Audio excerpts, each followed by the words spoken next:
Frank. What's the weirdest thing you've ever saw in here? Let me ask you a question, kid.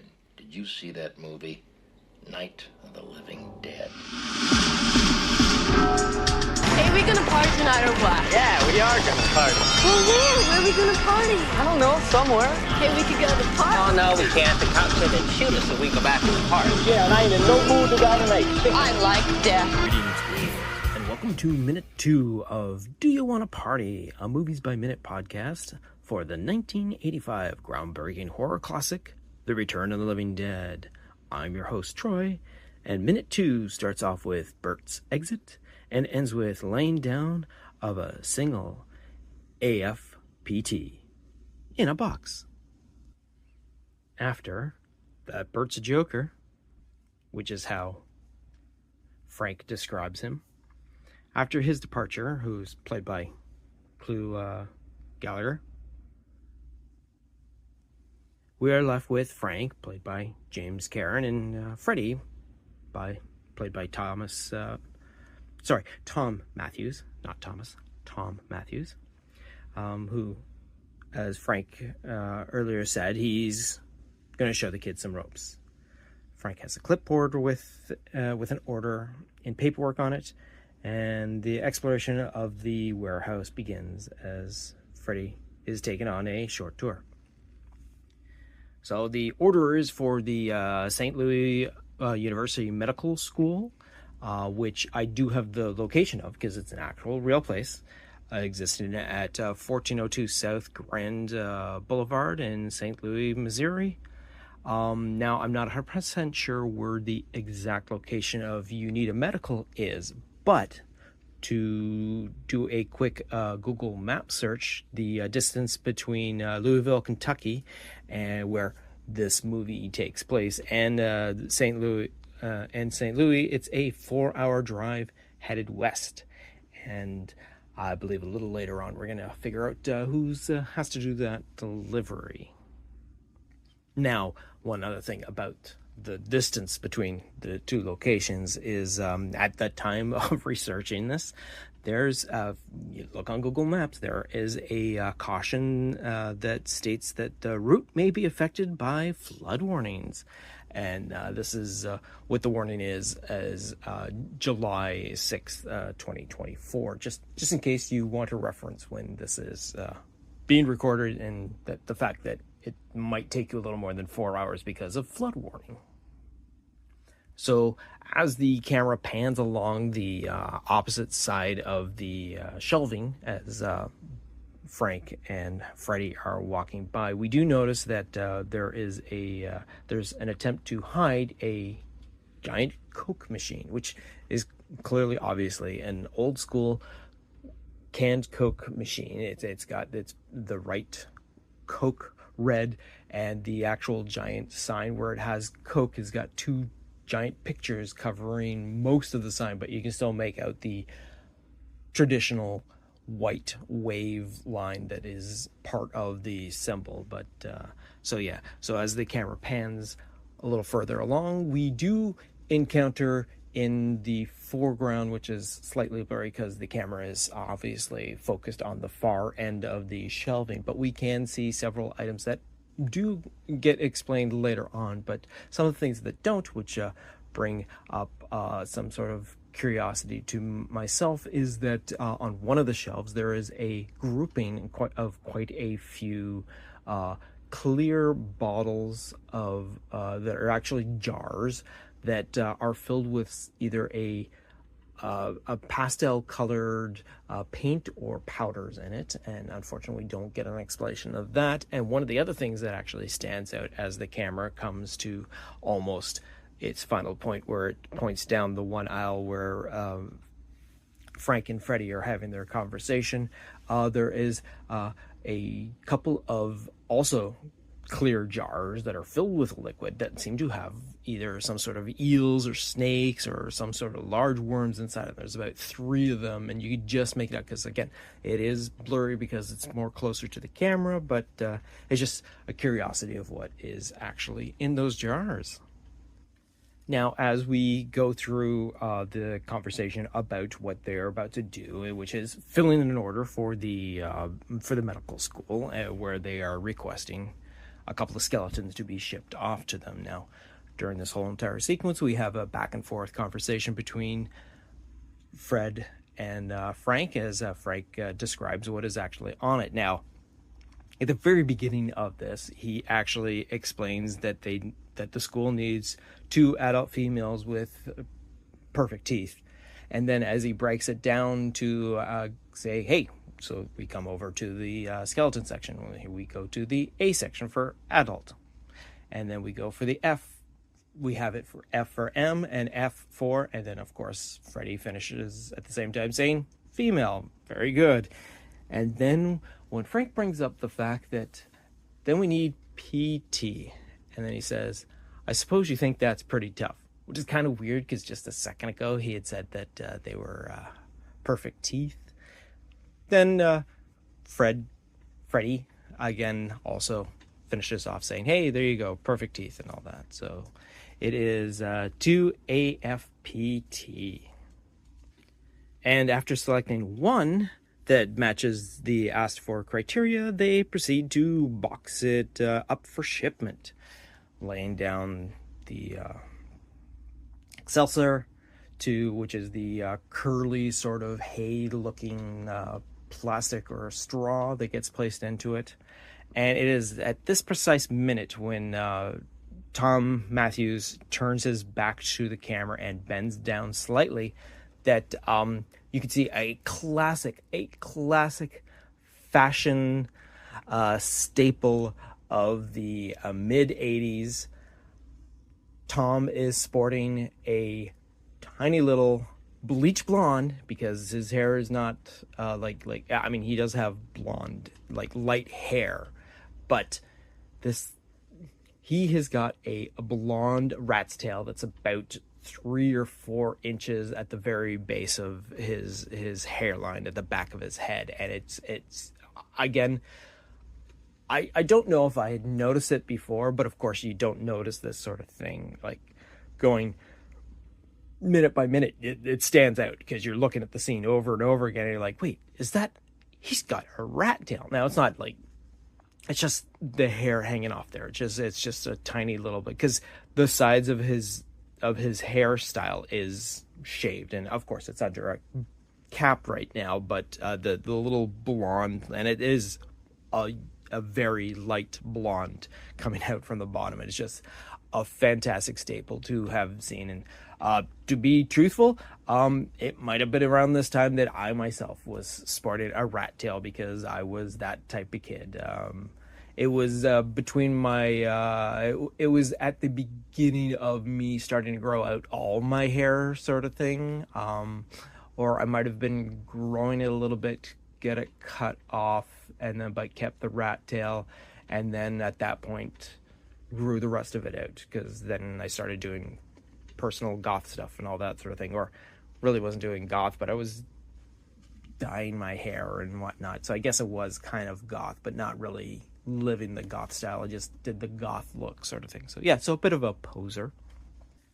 So of course the warehouse is like just littered with so much to look at. So there's so many things surrounding the scenes and all that. It's totally alive and active. But there's one of the cool things is there's a lot of handwritten letters that are like taped up to like the walls or on boxes and all that. And it seems to be, if you look at it closely, it looks to be all the same handwriting. So it looks like whoever was in charge of this just took paper and started scribbling out all these notes and all that, or started drawing what's in, like writing what's inside the boxes all over it and all that. It looks like it's pretty close to one person's handwriting and all that, but it's kind of neat. So in the shot where we're at the end of the one aisle and paying attention to Frank and Freddy in the foreground, we can see the whole entire wall practically next to them, where it has our delivery schedule and a bunch of other notes. And I'm just going to break down a bunch of the things that we can see in that particular shot. So the most prominent thing on this whole entire wall, which is littered with signs and handwritten notes and whatnot, is the giant schedule board. Now, as we look at the schedule board, it's broken down into the runs that are needed for throughout the day, I suppose, because it's listed into AM runs, PM runs, and then at the very bottom it has late/early special. So I guess if there's like an emergency or something like that. So as we look to the ones, as we go from left to right, because we have it cut into the 4 sections that obviously the UNITA Medical does deliveries to, and that's towards the north, the south, the east, and the west. So we can see that the north apparently is being handled by Bubba, because there's his name written below the direction of north, and underneath that is a pink order form, and there is a handwritten sign that's above it that says hold until July 6th, which according to this is a couple of days from now, because it is currently the 3rd. So there we go. And there's an arrow on the sign pointing towards the actual particular order there. Now under the south, it's obviously Leroy is in charge of the south deliveries, and underneath his name there is an orange order form attached to the actual schedule board. Next to that, in the east, we have what I thought was originally Ed, but upon another closer shot where it's a little more in focus, it turns out Bo is in charge of the east, and apparently Bo has nothing to do because there's nothing underneath this. And then we come up to the west, and this is obviously the westward delivery person is Ivan, and he's got both an orange and a pink order form underneath his name, and it looks like he's also going to be the one apparently responsible for the delivery to the university. The medical university, St. Louis University, because that's westward from Louisville, Kentucky. So it's up to Ivan to deliver the 2 AFPTs. So to further explore the rest of the signage that's on this particular wall in this particular minute, we'll backtrack a little bit, because on the actual Coke machine there's a caution caustic cola written, a yellow sign with black lettering, and right above the schedule board is the sign, a white sign with black lettering that reads, "Our new initiative program. One mistake and you're through." There's also your classic blue wheelchair sign, the blue background with everything in white. There is a white with red lettering sign that says toxic. There's a little bit of a symbol above it that, unfortunately, the best I could make out, it was a blurry little sort of thing. It doesn't look like any of the typical sort of, toxic or radioactive or sort of symbols that we see nowadays sort of thing. So I'm not 100% sure what that one particularly is. And there is also a keep out quarantined chickenpox sign, a yellow one with black lettering. And then there's also an eye chart that is fully on display with, as I read through the letters, I really can't make out much of if there actually is anything written into it. But so we got line 1 is M, then TE, then LER, then DOLN, then ACMNO, and then the bottom line, which you could just kind of barely make out, I believe reads LFMEAR. And according to the handwritten note that's above it, it's only $8 each. Now, there's a couple more handwritten notes other than what's on the, obviously, the eye chart and the schedule. There is one, and these are both on white pieces of paper, and all written in full caps, whatever the handwriting is. Like myself, I write in full capital letters for the whole entire thing, for all my messages. It's not means I'm screaming or anything like that, but it is in full capitalization. But the one that is written in red marker, and it is clear that this is a marker because it's thick enough lines to, and only a single line, so it's obviously some sort of marker. The blue truck's brakes are cagey. Now, it doesn't actually say the word cagey. It actually has the letters K and G, which are underlined twice. And below that, it says, don't risk it, in 2 exclamation points next to it to make sure. Yeah, definitely, because they are KG. And then the other line, with the other paper, and this is located just to the... Now, this and the next sign are located to the right of the schedule board, and the second sign, which is written in black marker, it's basically right above a slot in the wall that says the delivery receipts, and below that it says no back orders. So that's about it for the signs that appear in this particular minute, because that's about all that happens in this minute.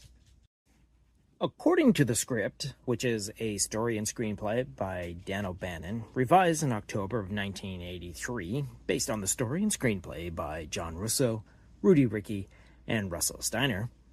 Basically, the movie follows the script, a slight word here or there, but no big change. However, at the start of the minute, the script goes on to describe Frank as a 45-year-old, James Karen was 60 at the time, a factory worker, and Freddie, a newly hired shipping clerk with a red baseball cap and a little ring in his ear. Over on the commentary track, where the commentary track for this particular version that we have is a commentary track that includes the director-writer Dan O'Bannon and the production designer William Stout. So Dan O'Bannon continues on with this conversation that he was talking about, how when James Karen was actually auditioning for the role that Dan had written that he would have done for himself, he decided that James had done such a great role that there's no way that James couldn't take the role, especially if Dan O'Bannon actually did want to do that particular role. And he also finishes off by saying it was probably the better way to go because he had enough on his hands just directing the film alone. William Stout then mentions how he has the opportunity to once again work with James on the movie Invaders from Mars. Then Dan O'Bannon goes on about talking about how he was a wonderful man and a fantastic comedic actor. So as the scene progresses to the point where the two actors are dealing with the skeletons, Dan brings up the conversation about how later on Frank talks about how the skeletons have perfect teeth and how they come from a skeleton farm in India. Now, Dan then reiterates the fact that when he was working on Alien, that H.R. Giger asked to get an actual human skull for him to work off of for his artwork, and Dan had ordered them for him, and they came from India, and he said they showed up pristinely wrapped in plastic, sort of like the ones that are pictured in the movie here, and he just said they were so beautifully realistic, and unfortunately, that's where the end of this minute ends for the commentary, so I guess we'll just pick up where Dan's thoughts are trailing as we get to the next minute in the next episode. All right, so that's going to bring us to the end of this minute of the movie and bring us to the end of this episode, episode 2. Now, just to let you know that there are plans in the very near future to start having some guest hosts join me for this particular venture, and I've also just recently been able to acquire, which I don't quite have in my grasp right now, but hopefully before I finish recording the next episode, I will have the actual Blu-ray version of this movie, which actually has a few more commentary tracks, which is kind of interesting. Not only does it have the original Dan O'Bannon one that I am currently using from the DVD, but there's also a actors commentary track, as well as a zombie commentary track as well. So don't know what that's about, but we'll see what happens when we get our mitts on it. Plus, also, I've just been made aware of the No More Brains, The Return to the Living Dead documentary that was put together a few years ago about the making of, with all the actors and a bunch of people that worked on set and whatnot. So I'm going to view that and make notes and be able to spur stuff in through there over the next, hopefully I'll have enough info to spread out among all the remaining episodes, which we're down to 89 episodes to go. And so that's me signing off. Thanks for listening, and stay tuned for episode 3, minute 3, next week.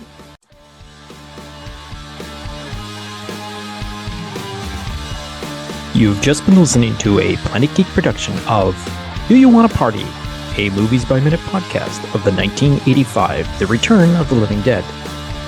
Please be sure to subscribe, download, comment, share, rate, and review. Be sure to follow us on our social media platforms: Facebook, YouTube, TikTok, Tumblr, or Letterboxd. Search for Planet Geek Productions. X, former Twitter, Instagram, and Blue Sky, search for Planet Geek Pod. Or send us an email to planetgeekpod@gmail.com. Our closing music is provided by Night Chill. See the show notes for more details. Once again, thanks for tuning in, and farewell, fiends.